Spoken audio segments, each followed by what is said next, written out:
Señoras, señores, estamos de vuelta y antes de irnos a la pausa concluíamos, Albert, vamos, adelante.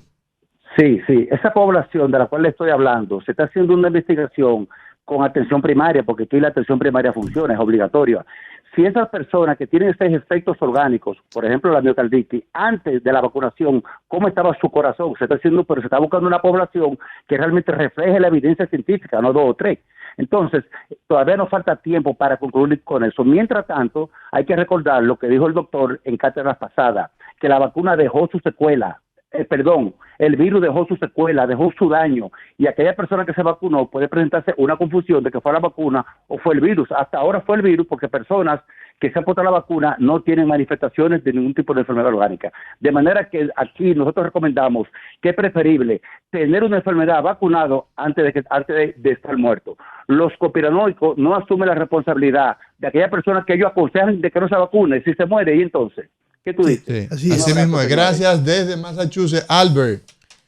Bien, doctor, retomando el tema del día de hoy, hablamos de miocardiopatía periparto para la gente que nos acaba de sintonizar. Usted decía que las manifestaciones que pueden comenzar a presentarse en el embarazo se pueden confundir con cosas que la gente puede considerar normales dentro del embarazo. ¿Cómo diferenciar esas manifestaciones? Es volver a lo que estábamos hablando hace un momento, de que si es embarazada, comienza a tener manifestaciones clínicas que no tenía, entonces debemos hacer una evaluación. Vamos a repetir esas manifestaciones, doctor. Exacto.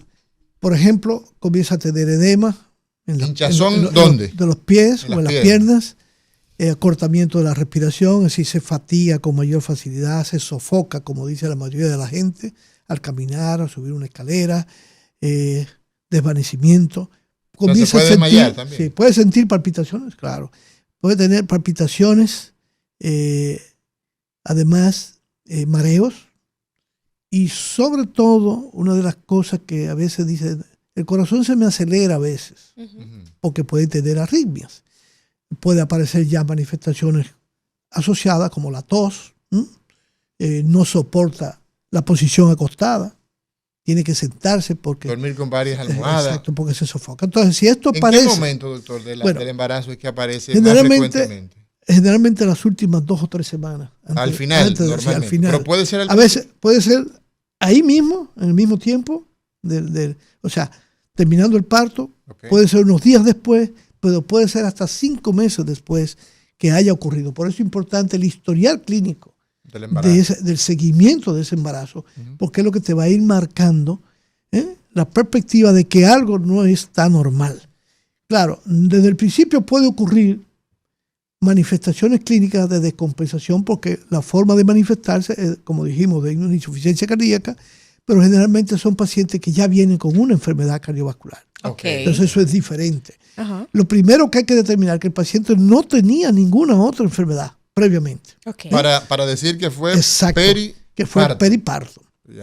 Y esto tiene connotaciones especiales porque hasta ahora no hay todavía, el 2023, vamos a ver qué va a pasar en el 2024, no tenemos conciencia clara de cuáles son las causas. Sí sabemos de factores de riesgo que pueden influir a esto, incluyendo factores genéticos, y se está estudiando mucho esto porque aparentemente se debe a una respuesta de tipo de rechazo que se produce en el corazón de sustancias que se liberan durante ese embarazo como consecuencia de los factores de riesgo que afectan a esa embarazada, o incluso se piensa que son como sustancias autoinmunes, ¿verdad?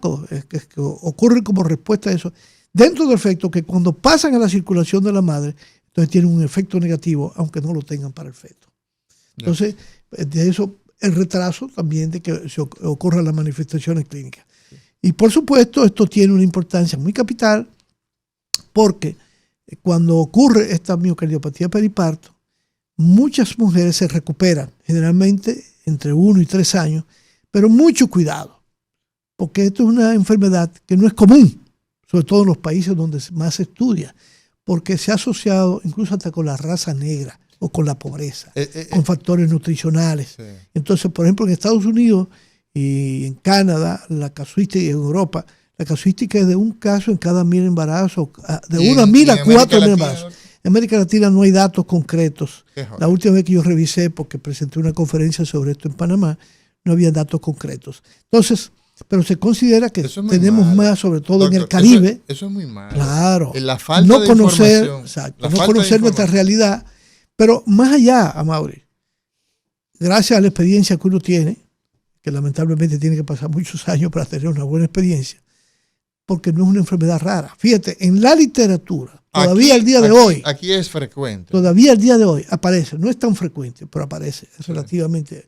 Los casos que yo he tenido desde que yo era un simple médico que acababa de graduarme, o después de ser cardiólogo, fíjate que he aprendido, y no solamente con la miocardiopatía periparto. Hay algunas miocardiopatías de otros orígenes, especialmente las relacionadas con quimioterapia, que pueden lesionar el miocardio por toxicidad, que hay pacientes que regresan y cuando dejan la medicación, posteriormente aparece de nuevo las manifestaciones clínicas. Entonces la última experiencia que saqué de esto es que no le quitaría la medicación nunca a la paciente. Doctor, claro, ¿con qué se establece el diagnóstico? Perdón, Amaury. Sí. Claro, no es una conclusión tan fácil. Sí. Porque entonces tú debes hacer resonancia, ver si hay daño en el miocardio. Vamos para allá. Pero estamos en un país pobre. Sí. Y entonces muchas veces uno puede hacer eso y dice, bueno, tengo que seguir dando medicamentos. El ataúd cuesta más. Y hay que hacerle conciencia a la gente. Y se pierde la vida. Claro. Que cuesta todavía Yo más. siempre le digo a los pacientes, mire, esto es caro, pero la única manera de que usted esté tranquilo. Entre lo caro y lo costoso muchas veces lo que se trata es de que es costoso. Y después hay que gastarlo en un funeral. Sí, que además se perdió todo. Exacto. Se perdió todo. Claro. Doctor, ¿cómo se establece el diagnóstico de que una mujer que está embarazada, que está ya en el final del embarazo o que ya parió y empieza a tener todas estas manifestaciones cardiovasculares? Usted dice hinchazón en la pierna, cansancio, tiene que usar un par de almohadas, hasta la tos, aparece tos. Claro. Y todo eso, todo ese edema. ¿Cómo establecemos el diagnóstico? Entonces, con la exploración física tú completas, porque además tú puedes encontrar... un médico. Sí, exacto. Tú puedes encontrar datos a nivel pulmonar o al mismo cardíaco para aparición de soplos. Muchas veces no tienen soplos, pero sí hay alteración del ritmo, hay alteración de los ruidos cardíacos. Y en ese caso tú puedes, ya al final del embarazo o en el periparto, tú puedes hacer hasta una radiografía de tórax. Ya no le causaría daño al feto. Pero tú tienes otras armas, tú tienes el electrocardiograma, tienes el ecocardiograma, que es fundamental hoy día. La ecocardiografía. La ecocardiografía, sí, porque la ecocardiografía te va a mostrar. Saludo a Gerardo de la Rosa a propósito de ecocardiografía. El daño que hay en ese corazón, la ecocardiografía te lo va a demostrar. Lo que no te puede decir es el diagnóstico diferencial, pero ya tú vas a ver que lo que tiene es una miocardiopatía y que esa miocardiopatía en el escenario de un embarazo final sin haber tenido previamente una enfermedad, te hace sospechar inmediatamente que se trata de una miocardiopatía. ¿Cómo se ve, doctor? En el eco, la ecografía es una sonografía. Sonografía por el corazón. Es una sonografía. ¿Qué le pasa al corazón que tiene una miocardiopatía? Bueno, comienza a tener, tú vas a ver que ya el corazón no se contrae. El corazón tiene que apretarse y soltarse. Exacto. La gente que nos están viendo a través de Telefuturo, Kelvin, la gente que nos están viendo a través de Telefuturo, ¿verdad? Y de YouTube, el corazón hace esto, se cierra y se abre, se cierra y se abre, se cierra y se abre. Entonces, en un paciente con una condición de esta, ¿cómo se ve? Comienza a verse que el corazón está débil, porque ya no tiene la fuerza suficiente para contraerse. Entonces usted ve que en vez de acercarse a las paredes del corazón, se quedan limitadas. Y entonces uno dice, bueno, está dilatado, está crecido. Sí. La cavidad crece porque está manejando una cantidad de volumen que no puede manejar, que no puede sacar. Entonces, el trastorno de la contractilidad. Exacto. Entonces, ahí en el mismo ecocardiograma tú puedes decir, mira, el problema no es valvular, es un problema del músculo, porque lo que estamos viendo es enfermedad del músculo, no hay un problema de ninguna de las válvulas, ni tiene enfermedad estructural, congénita o adquirida. Entonces, y eso te lleva a plantear el diagnóstico. Hay algunos marcadores, biomarcadores que tú puedes, que te ayudan. Puedes sacar. Sí, que te ayudan no solamente al diagnóstico, sino a documentar que hay un deterioro de la función cardíaca. Hay una prueba que se hace en el país, quizás no en todos los pueblos, pero sí se hace, que se llama el BNP.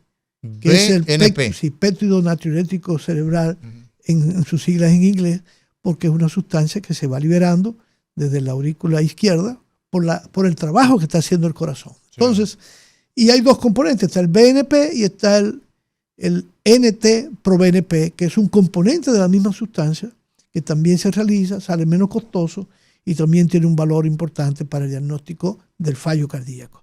Hoy mismo se usa mucho cuando tenemos pacientes que pueden tener una afección pulmonar con una afección cardíaca y no sabemos cuál está predominando o cuál es la que está determinando todas las manifestaciones clínicas. Claro que hay otras pruebas que se van a hacer para ver cómo está repercutiendo la enfermedad sobre los riñones, sobre el hígado, cómo andan los electrolitos, sí, para un mejor manejo además de esos pacientes. ¿Cuál es el pronóstico, doctor, que tiene la enfermedad en esta mujer que está en esta etapa de la vida, ¿verdad? Tenemos aquí una cantidad enorme de mujeres. La natalidad en la República Dominicana sigue aumentando, ¿verdad? Sigue aumentando. Nosotros tenemos, mientras los europeos están decreciendo, están a la baja, nosotros estamos creciendo, de manera que... Bueno, con la miocardiopatía periparto pasa igual. Esa es la estadística hoy de que los casos han ido aumentando en los países pobres, especialmente, claramente así, sí. Ese es el último dato del 2023. Sí. Haití, Nigeria y en Sudáfrica. Sudáfrica, Sudáfrica es un país interesante. Sí. Yo estuve en Sudáfrica, hay un país que está dentro de los BRICS, claro, pero tiene una gran diferencia masa, claro, entre los que tienen todo y los que no tienen muy nada. Poco. Así es. Entonces, fíjate una cosa, se ha hablado de factores de riesgo y parece que sí, y ahí entrarían los factores genéticos. Si la mujer ha tenido hipertensión previamente, si ha tenido preeclampsia, es decir, sí, si ha tenido la toxemia del embarazo o desórdenes hipertensivos del embarazo, como le llamamos hoy, para englobarlo todos. Y a esto se agrega, ¿verdad? Si ha tenido previamente todas estas condiciones para favorecerle. Se habla de la mujer de 35 años o más con mayor riesgo. Sin embargo, fíjate, la mayoría de las pacientes que yo he visto son primigestas. ¿En el primer embarazo? En primer embarazo. Pero ¿y a qué edad? Porque sí, muy jóvenes. Muy jóvenes. Generalmente muy jóvenes, 18, 19. 22%, doctor. Sí. 22% de las mujeres que están embarazadas en la República Dominicana son menores de edad. Entonces, yo he visto que hay una coincidencia, pero ha sido mi corta experiencia en ese caso. Yo no trabajo en un hospital de maternidad, pero uno recibe pacientes. Pero ahí hay también un nicho, porque es lo que le digo, señores, la única manera, nosotros tenemos tantas cosas que ocurren acá, producto naturalmente de nuestra realidad social y económica, correcto, que son nichos para abrir investigaciones. Claro. Nuestros estudiantes muchas veces andan hablando de una investigación con fines de graduarse. Frecuencia, por ejemplo, frecuencia de la no es que no sea importante, pero hay tantas cosas, tantas cosas que investigar que el mundo entero se puede beneficiar de eso. Porque, por ejemplo, hay enfermedades que son propias de aquí, propias de nosotros, pero que los ingleses saben más de ellas. Porque reciben la información nuestra, la poca que la procesan. La procesan, viene gente a estudiarla. Viene gente, por ejemplo, el instituto. En Haití hay gente estudiando. O yo no sé cómo se llama, si es instituto de medicina tropical de Londres. Tiene toda la información de dengue que nosotros no hemos podido organizar. Señores, nosotros encontramos al doctor Ángel González Medina en Centro de Medicina Avanzada. Esa es la Abel González de la Lincoln. Y lo encontramos también en Hospitén. El 09-541-0455. Ahí lo encontramos y en el 829-642-4473. Doctor, una cosa importante. Una mujer que tiene miocardiopatía, ¿cuál es el riesgo de esa condición? Mira, el riesgo es alto porque puede llegar hasta la muerte. ¿Mata esa enfermedad? Puede matar, claro. Puede desarrollar una insuficiencia cardíaca grave, como yo lo he visto. Que ya el corazón no dé para más. Que ya no dé para más. Y a veces uno se sorprende. Una de las últimas pacientes. Entonces, el riesgo es ese. Tenía un trombo en el ventrículo izquierdo tan grande. Sí. Que yo recuerdo que uno de los médicos me dijo. Ya tenía un coágulo ahí. Sí, un coágulo dentro del corazón. ¿Y por qué se provocó eso? ¿Por no poder mover la sangre? Al dilatarse el corazón, la sangre se estanca. Se aposa. Probablemente estaba haciendo arritmia y se aposa ahí y se estanca. Entonces se pone más sólida. Y esa niña salió de eso en 2 años. Con anticoagulante. Sorprendentemente con anticoagulante, con todo el manejo. Pero ella cometió un error. Sí. Volvió a embarazarse unos años después y volvió de nuevo. Entonces, una de las cosas que se recomienda es, por lo menos, o no tener más embarazo, o esperar un tiempo. O espaciarlo, es decir, por lo menos 2 o 3 años. Tratamiento, pero doctor. existe un mayor riesgo de volver a tener miocardiopatía dilatada. Tratamiento, a pesar de que va a depender de la causa, pero ¿qué se hace con un paciente que tiene una miocardiopatía? ¿Qué es lo que se hace? Tú te acuerdas que estábamos hablando de los factores de riesgo. Claro. Y hablamos de causas. Sí. Una de las causas que se ha planteado es que el estado hiperdinámico al que se sometida la embarazada puede producir un efecto de toxicidad en el miocardio, es decir, se liberan catecolaminas. Sí. Pero también se liberan una serie de hormonas, entre ellas la prolactina.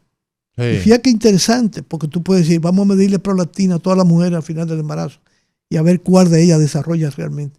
Y parece que hay una asociación. Sin embargo, no está muy claro cuál es la... Pero sí se sabe que la prolactina puede producir una especie de disminución del riesgo sanguíneo del corazón. La prolactina es la hormona que tiene que ver con la lactación. Exacto. Entonces, por eso cuando aparece eso, se han hecho investigaciones ya de que al tratamiento del fallo cardíaco se agrega un inhibidor de la prolactina, que es la bromocriptina.